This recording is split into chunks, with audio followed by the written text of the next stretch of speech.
how difficult is it? Because you're on the ground quite a bit. I've been put in hospital 7 times in the years I've been doing it. I've had dead foxes waved in my face by huntsmen, thrown at our vehicles. We're all volunteers. There's not a single person in the HSA, in our local groups or in national organisations who's paid. It's kind of crazy as well to hear that police aren't really that involved. Why is that? Yeah, that's a question to put to the police. We're here to provide that pressure. We're here to provide the evidence, to save the animals and get people to pressurise the Parliament to change it. The biggest thing that I found really interesting is that you've been around for 60 years. We're the actual longest surviving direct action group in the world. We're older than Greenpeace, older than Sea Shepherd. We're doing this because it's right, not because it benefits us in any way.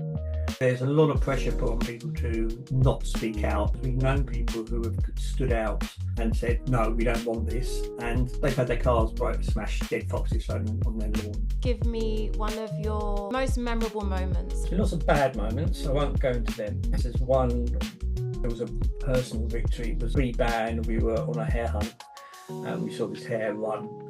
And You're listening to Plant-Based Diary, the podcast where I share my thoughts and feels on all things vegan. And now you're here, let's go. Hi, welcome back to Plant-Based Diary. So 2 exciting things. This is the first video form that we're doing. So that's the first surprise. Second surprise, well, I mean, I don't know if you can see Lulu in the screen, but my little baby's here. So this is the second surprise actually that you'll be seeing. And third surprise is our shout out of the week. We're interviewing Hunt Saboteurs Association. Now, they are doing amazing work protecting wildlife from hunters. So yeah, I'm not even going to talk much about it because I'm going to be doing some learning. I'm here with the chair today, Simon. So yeah, shout out to your organisation and thank you so much for being here and welcome, Simon.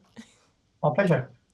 Welcome, welcome, welcome. It's, yeah, really, really interesting because I had a chat with you before how I was actually quite, I didn't know what to talk about one of the episodes. And then I started looking into hunting and actually how just crazy in not a good way it is.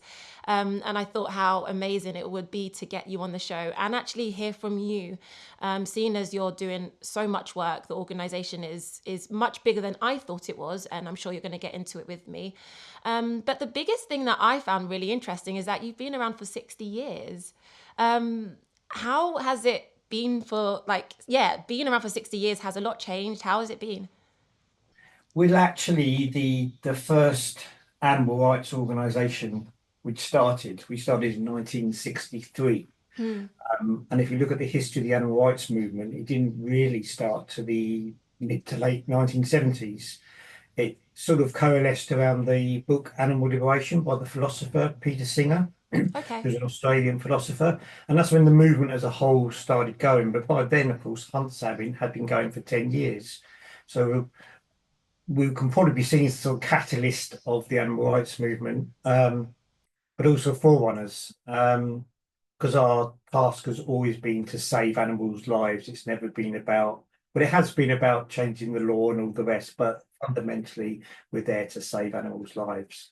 And that's always been our core aim, and that's remained so to the day. But yes, things have changed drastically. Obviously, we've seen the Hunting Act come into play. It was also the first organisation to actually say the Act isn't working. Other organisations rejected that idea, saying we had to support the Act for many, many years until finally they realised that we need a better Act, which is obviously what we're campaigning for now. But and the Act that you're talking about, is that the one that was passed in 2004? That's right, the Yeah. Hunting Act, 2004, which made specifically hunting illegal, but it's got a raft of exemptions which allows hunters to carry on.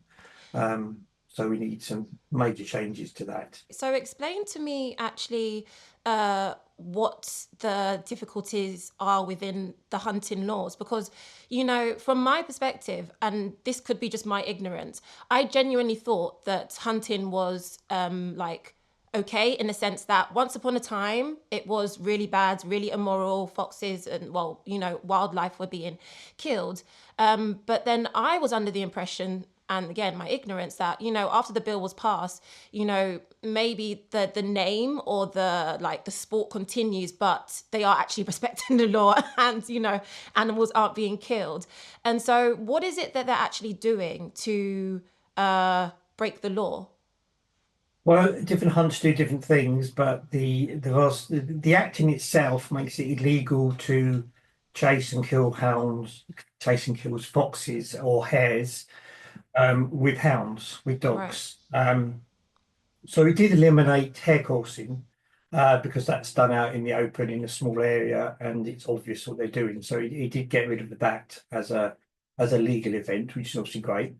But with fox hunting and hare hunting, they use exemptions or there's number without getting too technical. Yeah. There's a number of exemptions in the Act which allows them to carry on as they are, and the biggest one is hunting to a trail. Right. So So that I've they heard of, trail hunting. Yes. trail hunting, or what we call smokescreen trail Right. hunting, because it is a myth. It was never there before the Hunting Act. There was drag hunting and what they call clean boot hunting before the Act, which was carried on for many years without any incidents and not a concern to us.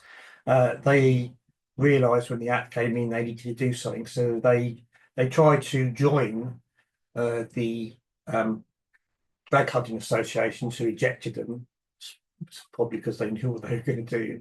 So they created trail hunting, which is drag hunting in all but name, except it mimics where the fox goes.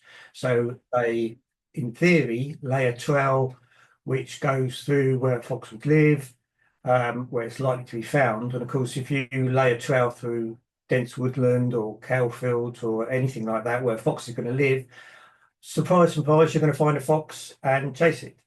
They say this quite openly in their literature, that it's designed to mimic fox hunting, and if you mimic fox hunting, you will effectively do fox hunting. And of course, when they do find a fox, they hunt it. There has been change recently in the criminal CPS advice. Originally, they said we had to catch the hunters on film chasing an animal, and um, prove that they were hunting the animal on. Now that's changed, and they said if we can show that the huntsman wasn't trying to withdraw the hounds, call them back, then they are breaking the law. So that's the big one. The other problem is there's a legal definition between what is hunting and what is searching, and the Act doesn't make it clear. So if you're searching for a fox, you're not breaking the law. It's only when you're chasing the fox or hunting it. So when search becomes hunting, is anybody's guess. A legal minefield. So that's one. That's the big exemption they use. Although most hunts don't even bother doing that. Okay. They just go out and carry on because they know the chances of being caught are very low. The police aren't interested. Depending on the hunt and where they are, but many hunts just don't even bother. Some use, there's a game bird exemption, which is put in to allow falconry to kill animals with their birds.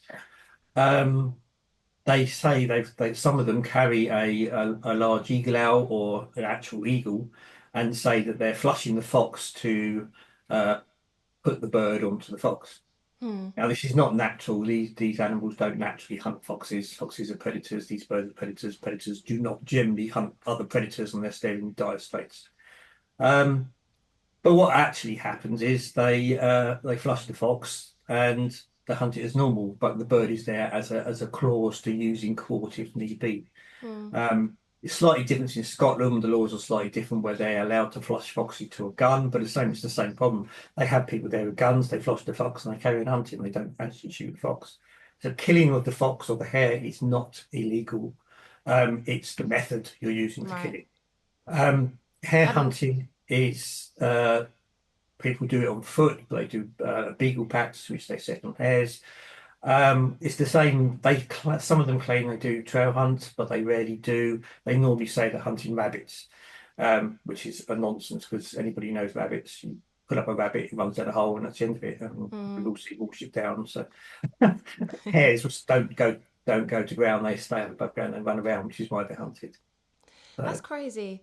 I mean, mm, it's really interesting because, yeah, I see a lot of smoke screens. It's kind of like any way to kind of find a loophole to, I mm. guess, continue doing what they want to do. It's kind of crazy as well to hear that, like, police aren't really that involved. Why is that, do you think? um, yeah, that's a question to put to the police, but I have my theories. Yeah. Before the hunting ban, the police were very involved in policing us. They was always talking about Typical. public disorder, yeah, Typical. public disorder, all this sort of thing, and there was Yeah. actual laws brought into place, particularly aimed at hunt saboteurs. The aggravated trespass laws was aimed at us. Portions of the Criminal Justice Act was aimed at us, and this was all publicly spoken about. It's not us being conspiracy nuts. It has been said by politicians. Um, so when the Hunting Act came in, the first thing that happened was a whole bunch of chief of police said, "Oh, well, we're not interested in policing this."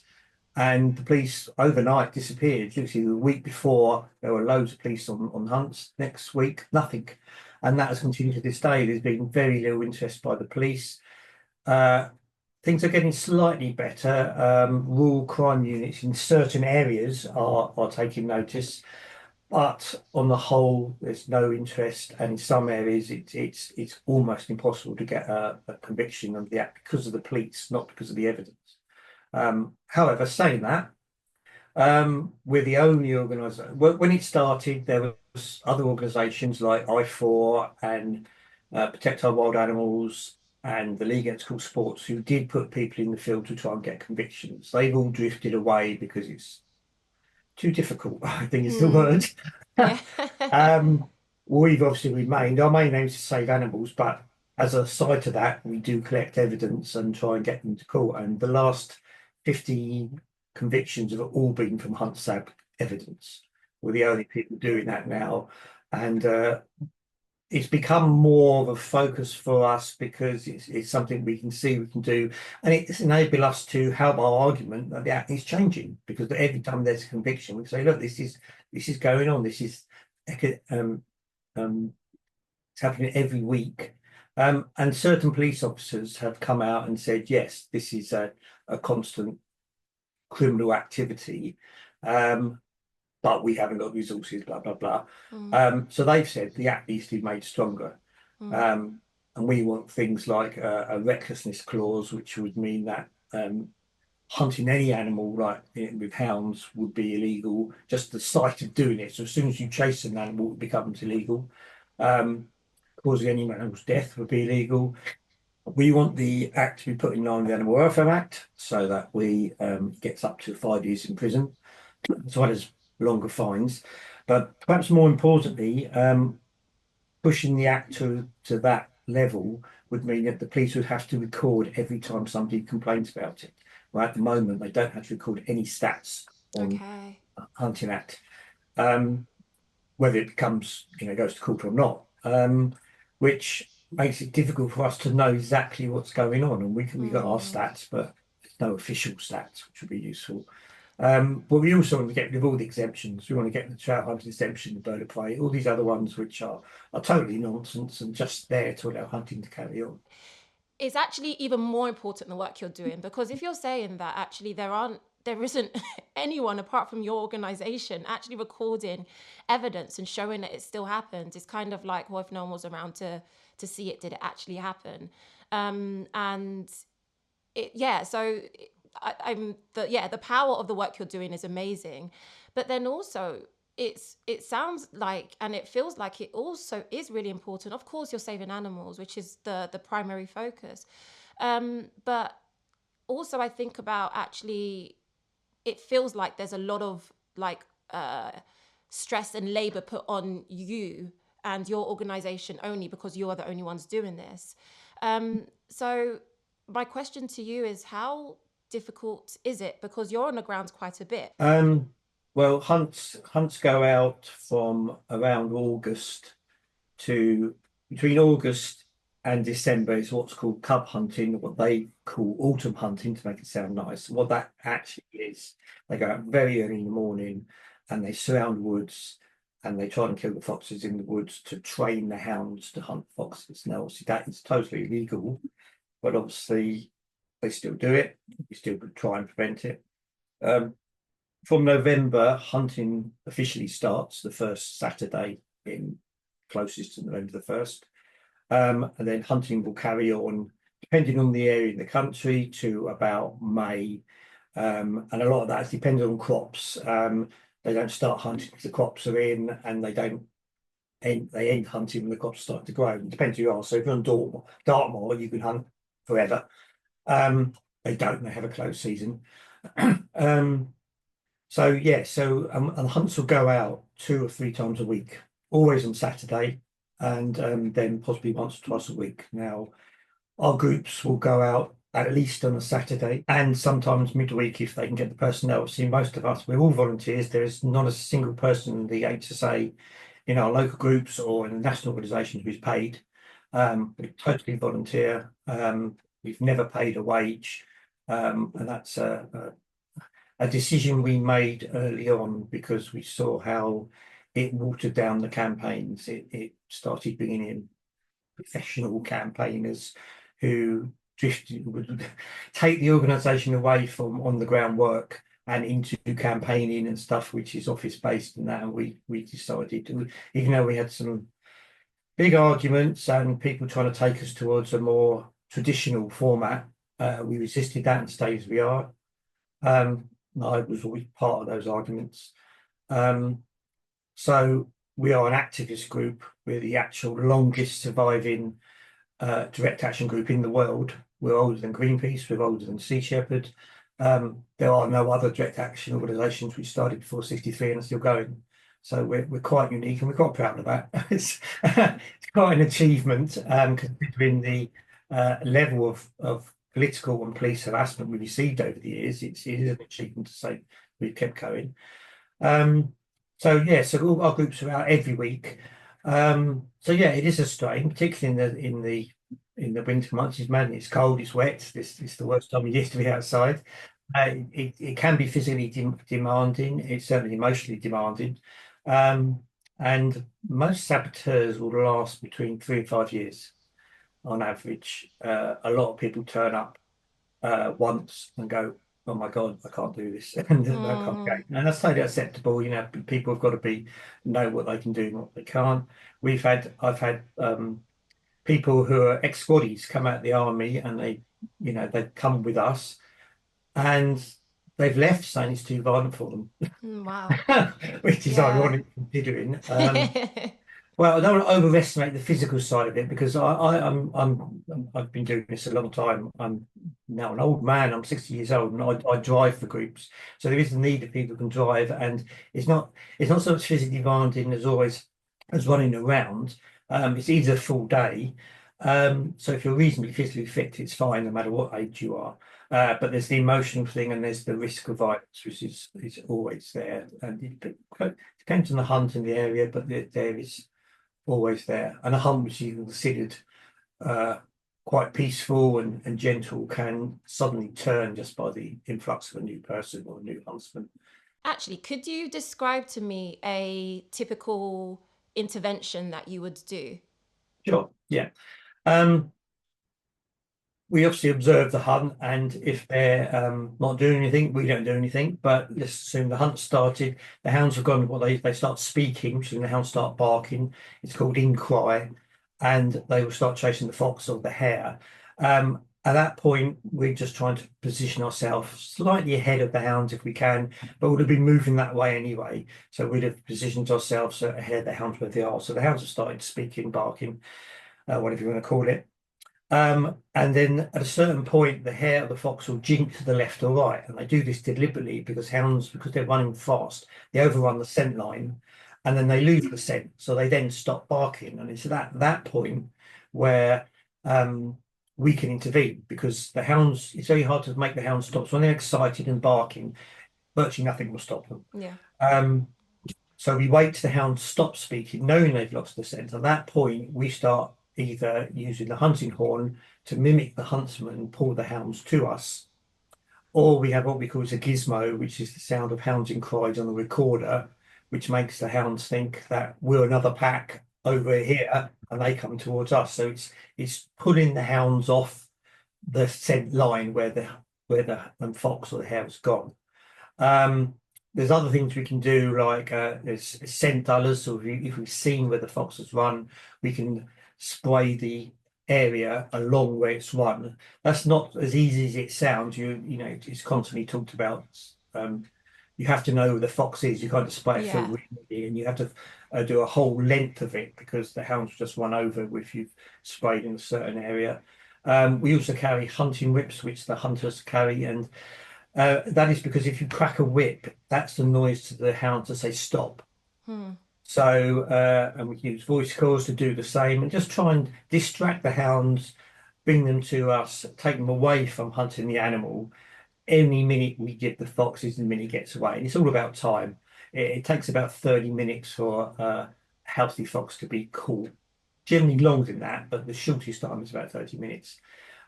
So if we can give that fox 5 minutes, 10 minutes, it's gone, it's got away. So it's that intervention, and it sounds simple. It's not. Yeah. You have to be in the right place at the right time, do the right thing, and not get in the way of the fox. Yeah. And there's lots of other technical things. We've got a tactics book, it's about 300 pages. It goes all into different things. This whole thing's about the way the scent is, there's conditions during the day, the way the fox runs, or depends on the direction of the wind. There's all sorts of stuff, but that's basically what we do. And that's been developed over the years to mimic the huntsman. We've got new tools now, obviously, like video cameras to record the huntsman doing things. We've got drones, which also catch them doing it, but also Mm. locate. So we've always kept up with technology and moved with the times to Yeah. make sure. When I started, we had no mobile phones, no CB Gosh. radios. We Walkie used it. talkies? No. We had CB radios, which had Okay. a range of 100 feet. Right. Um, we used phone boxes, if you believe that. We'd always mark the Wow. map where the phone Gosh. boxes were. And if we got lost, we'd go to a phone box, call home. We'd have somebody waiting at home, and we'd call them and say where we were. And then the driver, every so often, would stop at another phone box and call and say, if Yeah. anybody be lost, then come pick us up. So it was a different, much more difficult. Now it's much simpler. We do Hmm. have digital radios, we do have mobile phones. We obviously got GPS Hmm. maps, all sorts, which we Yeah. never had before. So there are certain things that are easier and certain things are harder because the hunters also have mobile phones. So they're speaking to people where we are and trying to avoid us. So it's a bit of a cat and mouse game. That's the Yeah. hunt. But And I think it's also worth noting, or stating if it isn't obvious, that the work that you do is not at all violent, right? our policy has always been non-violent direct action. Yeah. Well, the only time there might be physical intervention is if they're digging a fox out of an earth. And then we will go and literally sit ourselves in the earth. So we're physically that close to the Hmm. hunt and the terrier men. So there was that issue. Obviously, confrontations do happen, and Hmm. we all reserve the right for self-defense. Hmm. It's obviously a legal right anyway. But Yeah. our tactics are about keeping a distance because being close to the hounds, close to the huntsmen or the supporters, doesn't actually achieve our aims. We want to be 100, 200 meters away to see where the fox goes, to see where the hounds are doing. So getting close is not something we want to do. It does happen, obviously. We're using the same roads, we're in the same fields, but it's not an aim of our tactics. And if we don't get close to a huntsman or our huntsman all day, that's fine. It doesn't Mm. affect what we do. Um, but physical confrontations do happen, obviously. You've probably all seen the videos. But the violence always is always instigated by the hunters and their supporters. Yeah. And the only thing we resolve is we would defend ourselves and each other because, um, well, it's anybody's right to defend themselves from Yeah. physical, you know. Of course. And it's really interesting that you bring it up because, when I was looking at some of the videos, there's a really popular documentary that BBC did. But there's so many like videos that you've posted, videos that have just, of hunting. And it's really interesting that in almost all of them where you do see huntsmen or you see people from the side of the hunting groups, they are always very violent. So they always seem to be very aggressive. They always seem to be,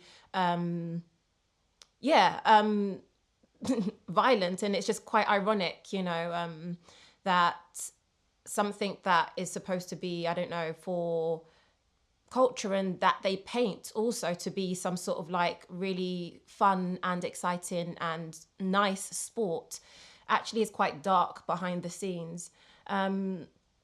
I was doing some Instagram stalking, and I was looking at some of the hunt pages, and well, I can't get my phone now because it's recording, but you know, there was one called, is it Belvoir Hunt, I think. Belvoir, Yes, yes. exactly. French. I don't know exactly how to pronounce it, but yes. So that and a few other hunts that I was looking at, it was really interesting because nowhere on their social media or on their Facebooks or wherever they were posting was I seeing anything about the negative part of it. It's not even like they kind of, I don't know, say that this happened, or you know, it is literally like it doesn't happen. It's literally like it doesn't exist. And I'm scrolling, I'm trying to look for anything that actually says that, you know, we hunt foxes, or, you know, but you don't see anything. It would make somebody feel or think that actually everything that they're doing is above the belt, everything that they're doing is legal. They even talk about supporting the farmers, which is something that I wanted to talk about. Mm-hmm. Some farmers are, of course, not happy with the hunting because, you know, there's trespassing and the hounds, they go through their lands. But when I was, of course, looking on the social medias, they talk about how cooperative or how happy or how friendly the farmers are, and you know how the farmers actually enjoy it. So what is the real truth behind that? Well, as you said, not all, you know, like any group, Yeah. it's not a universal agreement. Mm-hmm. We have a lot of farmers who are on our side and have banned the hunts from their land, and the hunt still trespasses. You'll have seen videos of hunts Yeah. trespassing in people's back gardens and in all villages. It happens all the time, but they obviously accuse us of trespassing. And I'll be very honest, we do trespass. Trespass is a civil matter between you and the landowner. It's not a criminal offence. You'll see a lot of nonsense talked about it. Aggravated trespass is trespass when you're aiming to stop an activity. So before the ban, aggravated trespass, us as hunt saboteurs, preventing them hunting was a breach of aggravated trespass. Since the ban, it's not, because they're not doing anything legal. So, which is why I said earlier, we wait to see that they're hunting, because as soon as they're hunting, then they're committing a crime. So therefore us intervening becomes preventing a crime, and we're not committing aggravated trespass because it's not we're not preventing illegal activity. But yes, you said, you know, there are hunters who like the hunt, and other farmers who like the hunt and farmers who don't. And that will come down to different people. If you look at any of the stats, it's something like 85% of the population against fox hunting, and about 75% of the rural community against fox hunting. So I always, you know, the chances are if you speak to anybody at random, they're going to be opposed to fox hunting, and that counts for farmers as much as anything else. Obviously, they have to hunt on particular land. So if they're not trespassing, that they've been given permission to hunt on that land. But actually, that puts that lone owner in breach of the act, because if they knowingly allow people to go on their hunt, they are technically in breach. There's never been a prosecution under that section of the act, which is a shame because it might discourage. But when the ban came in, a lot of landowners stopped allowing the hunt on the land. There's a lot of pressure in rural communities to compile to accept what goes on, and we have a lot of people contact us and say, look, we don't want them on the land, but we're scared about kicking them off. It will cause ostracization in the village, people all that, and potentially violence against these people, because we've known people who have stood out and said, no, we don't want this, and they've had their cars smashed, they've had dead foxes thrown on their lawns. So there's a lot of pressure put on people to not speak out. A lot of them will speak to us privately and say, "You can give us information." And a lot of the way we find the hunts is from public information telling us where they are and informing us. A lot of people keep quiet about their real feelings to give us information. Um, so yeah, it's a case of it's not across the board. Most farmers will not want the hunt. You gallop 60 horses across somebody's field, be it arable or otherwise, you're going to cause a lot of damage. Where you get 10 hunt sabs walking across the field, we cause no damage whatsoever. So that's the reality, and that's why a lot of farmers don't want them, because they do cause damage. They sometimes break fences, jump in them, and but just the physical act of 60 odd horses riding across a field, particularly after when it's been raining, can cause a lot of damage to that field. So yeah, I would say the majority of farmers are not in favour of fox hunting. It doesn't aid or do anything to their business. So I was talking to my brother and he had a really good question that I didn't know the answer to. So rather than make it up, I thought to ask you. He said, I've heard that hunting is an effective way to control overpopulation in certain species, like foxes, to prevent ecological imbalances and to protect farming livelihoods. So how would you respond to the claim that regulated hunting is a necessary tool for population management? Um, since 1995, the fox population has been in steady decline. It's declined by 46% across the country. That's nearly 50% of the number of foxes gone, and that is down to urbanisation, uh, destruction of habitat. That is the main impact on foxes.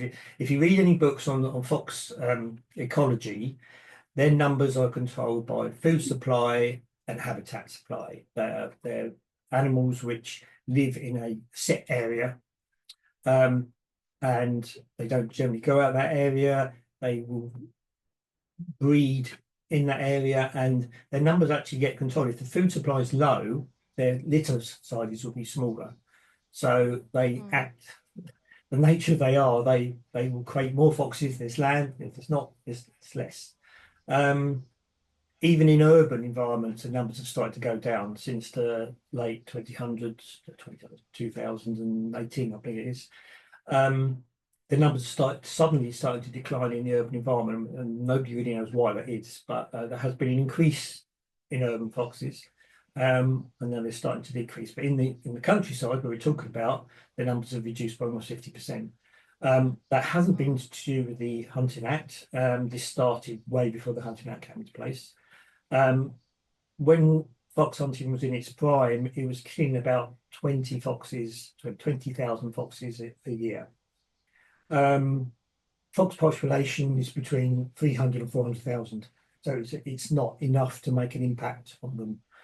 And what happens is you kill a fox, another fox will move into the area because you killed it. That's the reality of the way foxes work, and hunters know this, and they've created artificial sets. They feed foxes, they encourage foxes into certain areas so they can hunt them. So this idea, it was a fox control method is proved by their own actions and proved by the statistics. Yeah. The other stats which organisations have done to look at foxes and their impact is that they're actually of benefit to arable farmers, because foxes' main food source is rabbits, and rabbits obviously eat crops. So you have a healthy fox population, you keep the number of rabbits down, and there's for every fox you have a benefit of about £9 per fox to the actual arable farmer. So they're actually a benefit. Plus the other things, they slugs, dropped fruit, all this other, they clean up. They're carrion eaters. If animal gets killed on the road, they will eat it. So they're sort of like the caretakers of the countryside. They go around and clean stuff up. I think I think that's like the really beautiful thing, well, that I always like about just the world that we live in and nature and the animal kingdom, is that actually it's quite self-sufficient and it serves it all works within itself. But I just feel like us as humans, we're a bit strange and we like to kind of like center ourselves and think that, if it's not for us, then, everything's going to get worse, everything's going to get better. And it's just like, you have to understand that these animals have been surviving way long before we have. They talk about countryside management all the time, Yeah. and it's a case of the countryside doesn't need managing. You know, evolution, all the rest deals with itself. We're causing animals to die, species to die, and it's coming down to the way we're treating the land. If we didn't affect the land the way we do, these animals would be fine. You know, we are a detriment. And this is part of it. And for me, opposing fox hunting, it's part of that culture. It starts with fox hunting, it moves into gamekeeping, shooting, and the way we treat the land. It all goes through in you know, an idea of human supremacy over the land and animals. And if we can take that culture away at the bottom level and stop people moving through this culture into this idea that we should be able to kill and destroy and affect animals as we see fit, I think we can see a change in culture. Yeah, us as humans was too self-centered. Yeah. Basically, long story cut short. Yes, yeah, yeah. Yeah, I think we can We're killing the definitely. planet. Yeah, exactly that, exactly that. Let's take it to If You Know, You Know, and we'll be back. Welcome to If You Know, You Know. What am I? In winter stews or roasted delight, I'm pale and sweet, a root veggie white.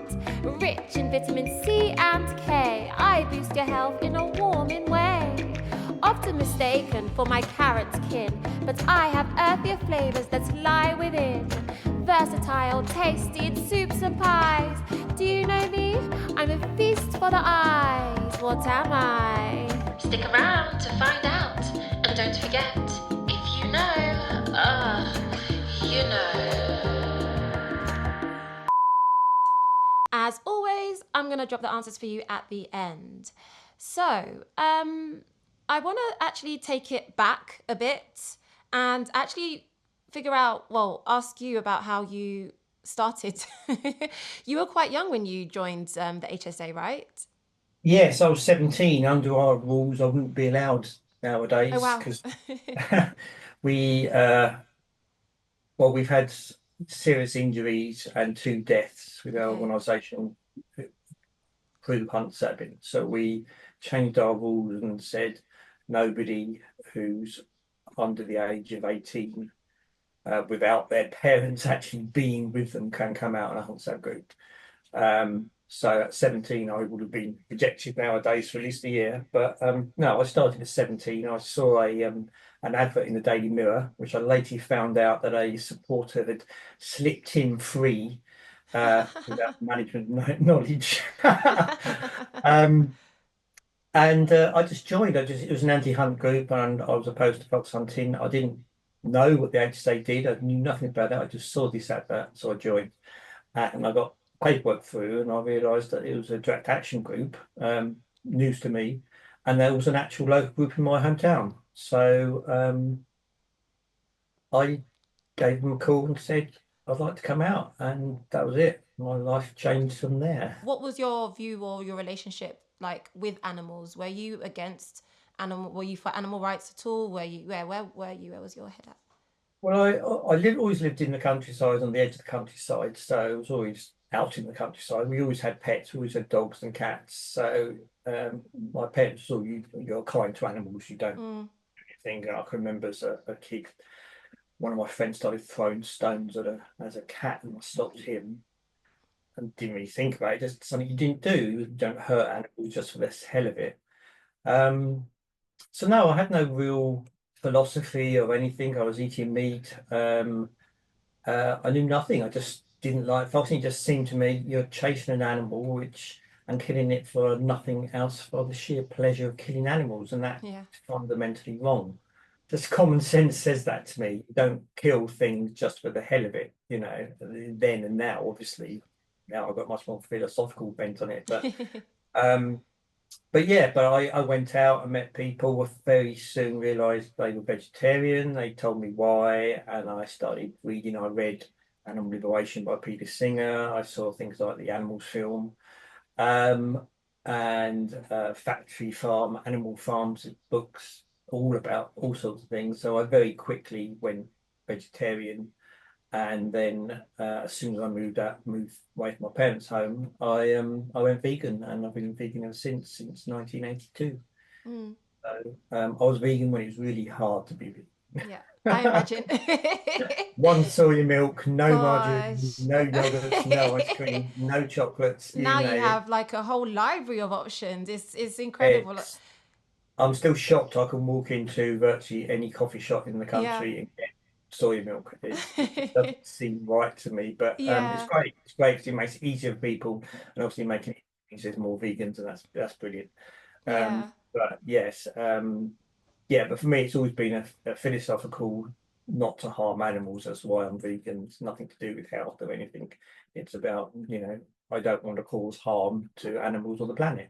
And veganism does that across the board. You just look at it. It's anybody here listening to this is not vegan should go vegan.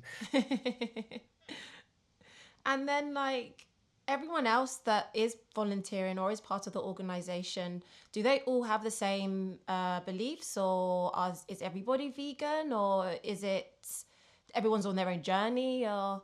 Yeah, we don't have any strict rules. The only rules we have really, I mean, local groups are, although we have affiliated groups, the HSA, and they get financial and other support from us.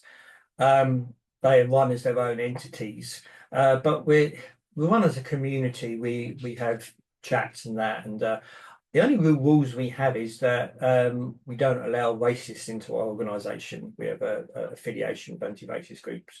We have policies, obviously, against sexism and transphobia and homophobia, all those nasty things. Um, Ironically, we don't have a policy against meat eating, and that's sort of deliberate because, like you said, people are on a journey, and like myself, I turned up. I was a meat eater. If I'd been rejected at that early age because I was a meat eater, I wouldn't be here now. Hmm. So we have recognised that, and it's um, all those other things are affecting people. And we obviously want to be a welcoming community to everybody. That's not why we do it, but that's part of it. We don't want to exclude people for whatever reason, for their gender or their race or any of that. Um, so no, but people who join very quickly realise that I mean, a lot of people come to us now. They're already vegetarian, they're already vegan because it's so much more widespread and there's so much more social media. Where before, when I joined, it was we're still using letters. There's no email, so it was an education of people. But now some people join and they are meat eaters, and but they quickly change. Anybody who's going to spend their Saturdays risking their life to save an animal, it soon becomes obvious to them. What's the point of saving the fox on Saturday and going home and eating a chicken? Hmm. You know, it doesn't make any logical sense. So Yeah. people quickly become vegetarian or vegan, and vast majority of hunt subs you'll find are vegan. Mm. Um, we've always promoted and supported veganism. It's just, we're an animal rights organisation, and obviously when we have events, all the food there is vegan, Mm. or t-shirts are ethically sourced and all stuff like that. So, no, as far as we're concerned, we are the animal rights organisation, one of the earliest ones. So we need to set the standards. Mm. And I've always seen that, in whatever it is, whether it's human rights or animal rights, we're the people there saying this is the way it should be done, which is again goes back to why we don't pay wages, because we're doing this because it's right, not because it benefits us in any way. Um, and some people find that hard to comprehend. The police, particularly, it's always who's the leader, who does this. You know, the hunt certainly don't understand. They all assume we're paid. There's always these rumours that we're paid £20 on the day and pack lunch and all this. It's all total nonsense. People actually make food for us, make cakes and scones and the rest, which they give to us to have on the day, that we have something to eat when we're going around. So that's the only sort of freebies we get. Yeah. That does lead me to my next question really nicely. Was actually the logistics around the organization. So, if nobody well, first, so yeah, how do you keep going? As we How do you keep going? I mean, how are you able to sustain, the cost of material and the cost of, Mm. all the equipment that you need to keep going. Um, Yeah. because, it's an organization where you're all doing it off basically of volunteering off of your backs, really. Mm. So how are you able to get funding? How does funding work for you? Right. Well, in the early days, most of the funding came from people themselves. It came out of their own pockets. As we progressed, I mean, I was part of the committee which, after the hunting ban, we lost a lot of people because people thought that hunting was finished, and we saw our membership and um, our money reduce. So I was part of the organisation which said, right, we need to be more professional about our fundraising, and the only way we're going to keep going is by to help Hunt Sabs with these sort of resources. The biggest one is the vehicle. So we started doing seriously looking at how we raise money, and we started getting involved heavily in social media, which was started at that point. So online donations is still about a third of the money we have coming in. The other third is our membership, which is £20 a year, so it's nothing. So please Hmm. join the Hunt Saboteurs Association, hsa.org.uk on the web. Well, we'll put the links in below so that Thank everyone you. can have a look. Of course, of course. And you'll get a magazine. You'll get a magazine 3 times a year through the post, which tells about all the stuff's going on. So you do get something. But so yeah, a third is direct donation, the third is membership, and the other third is larger donations and legacies. We get we've been supported for a long time now by Lush, and not only from their local shops who support local groups, but also direct donations from the main organisation, which they still do, which is great, will help. But we focused a lot on our own fundraising between our merch and our membership. We're now the largest anti-hunting group in the country by membership. We have more members than any other group. And legacy has become a big thing. I pushed very heavily for legacies to go out. So we get regular legacies. As things have changed, we've noticed more and more people giving us legacies, which is great.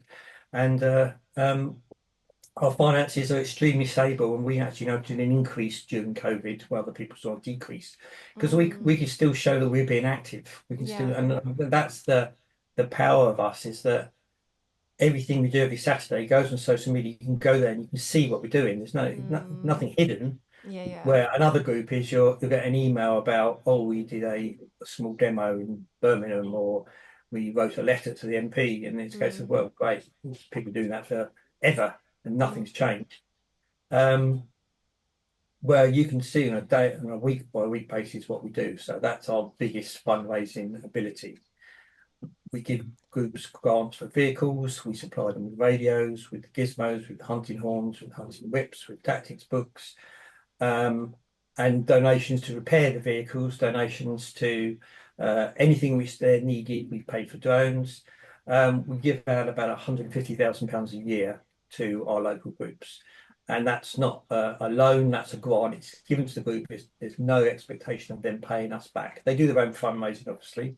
But obviously, if a vehicle breaks and they need a new vehicle, or even better, their group's grown to need 2 vehicles. Buying a vehicle is a big outlay. So Yeah. we see ourselves as people enable people to do that, and we actively encourage new groups to set up. So it's my dog barking in the background. Oh, no worries. I was just about to ask you, yeah, how many organizations there are under the HSA? We've got about 65 local groups. Okay. Um, uh, and you look at our history, and if you look back in the 80s, you'd probably see more groups. So they were groups on paper because it's much harder to communicate. Now we know exactly what our groups are doing because we see the social media. So we know there are 65 odd active groups every week. And that's important to us because obviously if we're going to give money to these people, we're going to want to know that they're actually using it for the purpose of protecting hunted animals. So we do keep a close communication with our groups. Which is great. All our committee members are active Hunt Sabs, so we're an activist group. So it's a big community. Obviously, people are falling out and the like, but any group does. But on the whole, we get on with the job, you know, and our job is to keep those groups going. Yeah. And what do you know about any other sort of hunting organizations around the world? Do you have any affiliates with them, or do you know much about? Yeah. Yes, we've got a hunter group in Australia. Oh, okay. Hunting there is a bit like here. It's illegal to kill a fox, um, but it's legal to chase. And as again, they're in the same position where the police aren't interested. They're in, to be honest, a more difficult position because there are actually no footpaths in Australia. So everything they do is trespassing, makes life a little bit easier. We can sometimes slope off onto a footpath to get away from that problem. But they've been active now, I think, about 6 years. They're going strong. Um, there are a number of groups across Europe who aren't officially affiliated to us. Sweden, France, Italy, Germany. The problem is, particularly in France, is there are active laws against interfering with hunting. They Okay. hunt stag mostly in Right. France. It's continued, and they pass laws which makes it very onerous. If you interfere with the hunt, you can get a big fine or even prison time. So although they are active, they're much more below the radar. Same as in Sweden, who Hmm. deal with things like fox, wolf culls and things like that. But again, they're active. Fundamentally, we're there to save animals' lives. It's not about the law; it's about the animal. You Mm. know, and you don't change culture, you don't change people's mind by just saying, "Oh, tut, that's bad." You know, if you look at any progressive social movement, there has to be a direct action wing pushing for change and pushing the edges of the law. If you look at the suffragettes or the anti-slavery movement or even putting kids up chimneys, there was always an element of people actively preventing, even though it was a legal action, getting involved and stopping people doing things. And that's the only way things change, unfortunately. Our culture is the way the society is set up is if it's illegal, it's very, very hard to get people to change the law against it. Mm. Um, and politicians are very, very reluctant to do that without that pressure. And we're here to provide that pressure. We're here Mm. to provide the evidence to save the animals and you know, get people to pressurise the parliament to change it. And that's we're nearly there. You know, we've been promised by this parliament that there will be a change, and we're actively pushing for that. Yeah. Regardless, we know that if the act changes, if it makes it easier, the hunts are going to carry on. We still think we're going to have to be out there because the police aren't going to change. They might be more open to us providing evidence, in which case, you know, we will do that and we'll be the ones getting them into court. But if a huntsman's looking at 5 years in prison, he might think twice. At the Mm. moment, he's looking at a small fine, which we're fairly certain the hunt's going to pay for him or the countryside alliance or How whoever. small is the fine? Talking 200-300 quid. Oh, It's seriously? nothing. Yeah, it's Oh, nothing, you know, absolutely nothing. wow. It's Okay. irrelevant. You know, Yeah. we're talking hunts of, you know, Yeah. some of Wow. them, it depends on the hunt. There's small hunts and there's big hunts, but some of these hunts, you know, they're massive. Mm. There's one hunt called the Fitzwilliam, which is privately owned. It's owned by the third richest man in the UK. Mm. Now, their huntsman's not going to be worried about fine. He's Yeah. I actually been mean, convicted 3 times already. yeah. You know, It's like so pocket what? change. It is really nothing It in the is. grand scheme of things. It means nothing. I mean, it's annoying because there's stuff in the present act which allows the police to take the materials of the hunt which is used for the crime. So technically, they could seize the hounds, they could Mm. seize the vehicles, um, they could charge the corporate body, they could charge the owner of the land, and do all these things. They don't. They always only ever focus on the huntsman and possibly the whipper in, and that's it. Mm. They rarely charge more than that. And so it's not, you know, like I said, this hunt in particular has been convicted 3 times, and yet we're still seeing these, you know, if I don't know, shoplift, for instance, if I shoplift 3 times in a row, probably the third time the judge will be going, right, we're going to give you a sentence to discourage you. But we Yeah. don't see that. And a lot of times they change stuff and that. But you know, we need stricter rules to discourage. Um, and fines just aren't going to do it in this situation. It's got to be the threat of prison. You know, Mm. unfortunately, I'm not a big supporter of locking people up, but it's the case of if you've got a law to protect animals and people aren't doing it, when we do it with dog fighters and the rest, they go to prison. You know, when they catch hare coursers, they go to prison. Uh, Mm, they get their vehicles seized. yeah, But that's because it's tied in with damage to farmers' property. So it's right. the police are much more keen to look at hare coursers, which I don't have a problem with. But it's a case of why are you putting that much effort into hare coursers, which takes Mm, place under the cover, it's not open, where this yeah. is open activity, happens every week in the organization. You should be focused on it. You know, Mm. it's organized crime. That's what it is. That's the reality. And, you know, it isn't just, like you said, it's not just foxes, it's all different types of animals in the Yes, wildlife, right? yes. So that is deer, hares, anything else? When you're kind of hunting with hounds, you're talking, yeah, deer, foxes, hares, and mink. Mink. Used to Oh, be okay, otter. wow. Yeah, it used to be otter hunting, and otters were so devastated by, again, farming practices, poisoning of the river, that they finally protected them. Um, and ironically, mink used them to their place. And before anybody comes onto your social media and goes, "Oh yeah, mink," they were released for animal rights people. That's not true. Minks have been they escaped from mink farms. They've been in the wild since 1950, before the animals before HSA even started Mm, breeding, and that's where the American mink come from. They're now established in okay. this country. We're never going to get rid of them, Yeah. and nor should we. They filled in an ecological gap. They've actually, as the otters have started to raise their numbers, they've been pushing mink out because they live in the same area, and because otters are big creatures and mink are very small. Yeah. So otters win. So yeah, they again, mink hunting is quite a small thing, but hare hunting is quite a small thing. Stag hunting is large in the West Country. There's about three surviving stag hunts. Um, there's none others in the country. We are actively opposing them because there's a research exemption which was put in to allow animals to be hunted, to be caught, so they could do research. And it's a case of what? Yeah.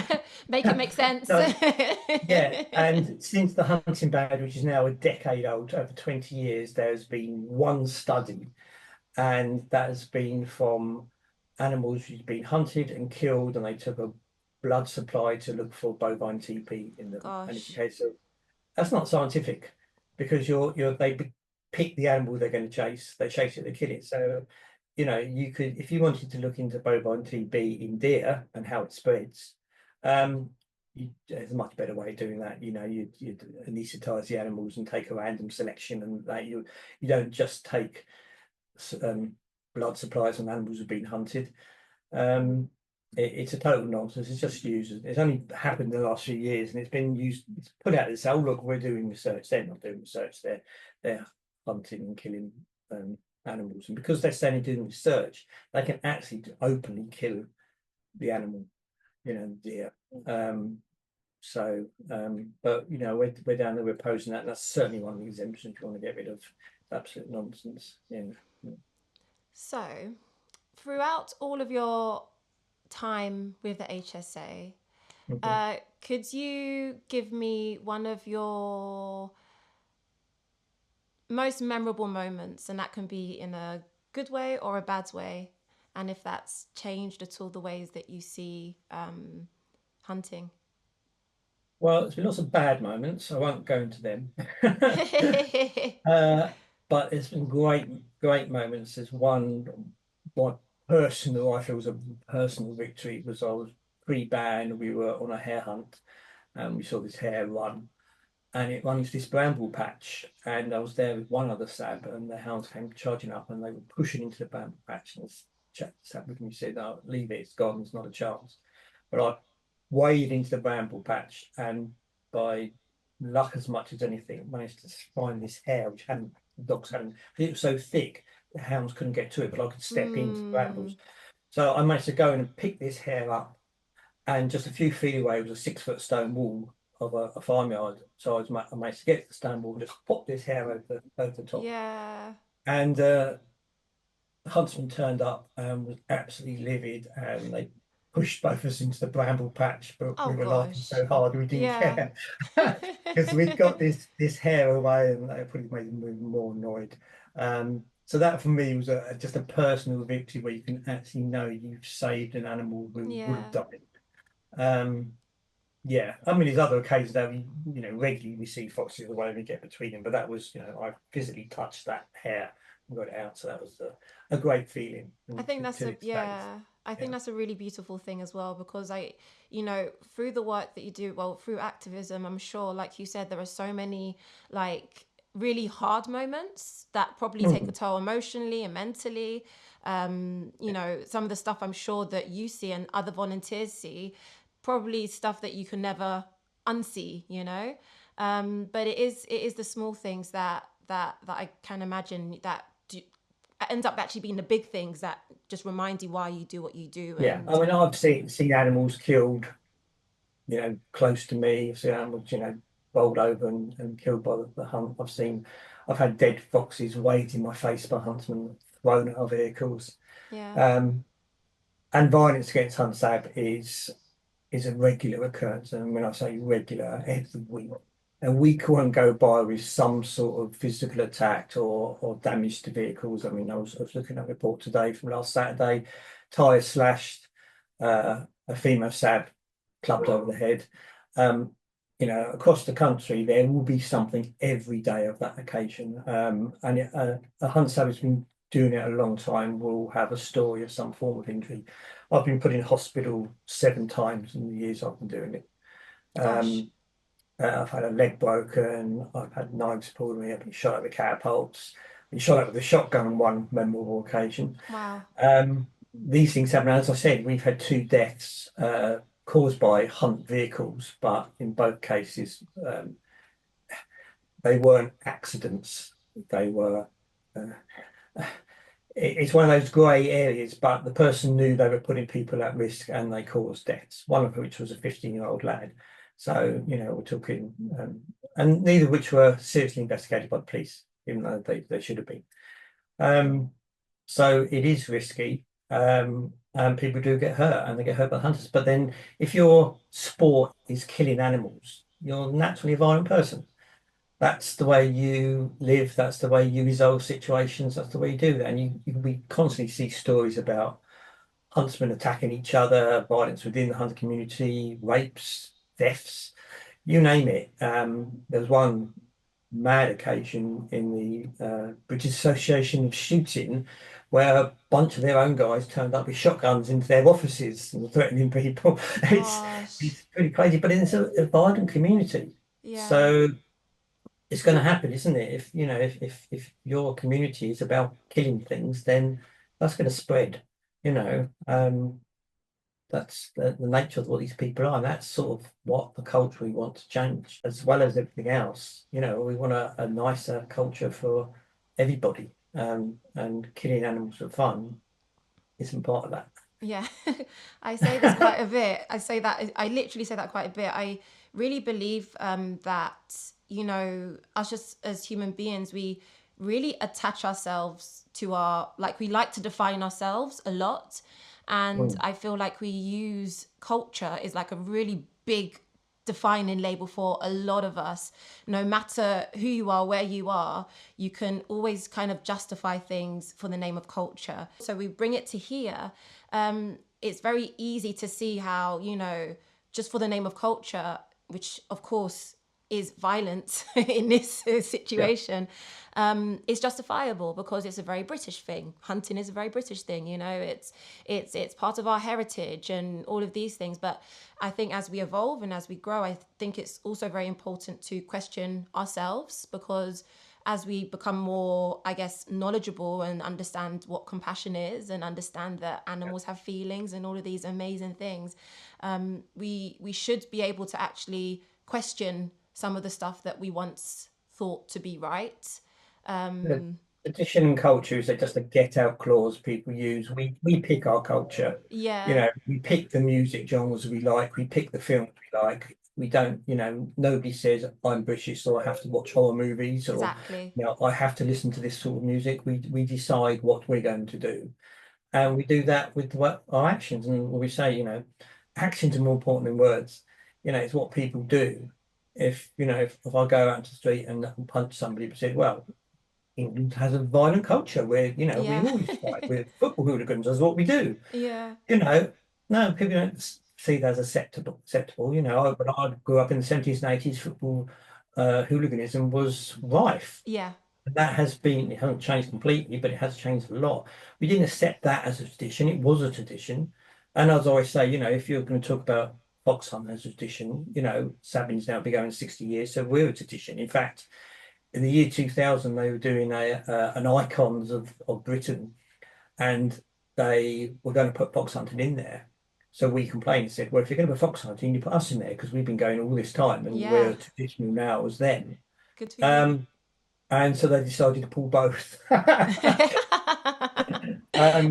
this is it. We pick and choose what we consider as traditional and cultural and the rest. And if you look at any of our culture, think of the Christmas trees that came in during Queen Victoria's time. We pick these things and we decide how we're going to do them. So we can also change them and say these things are wrong and we're not going to do them anymore. So I don't hold with this whole traditional and culture. I decide what my culture is. Yeah. I think it's very important for us to look at it that way, 100%. Before I leave you, I do want to give you a hot seat question. You're stranded in an island and you're only allowed to have 3 of your favorite vegan items. What are they? Oh, cooking food or other stuff. Anything. I'd have. I read a lot, so I'd probably have to get a Kindle because one book would not be enough. So it'd be Kindle with every book in the world on it.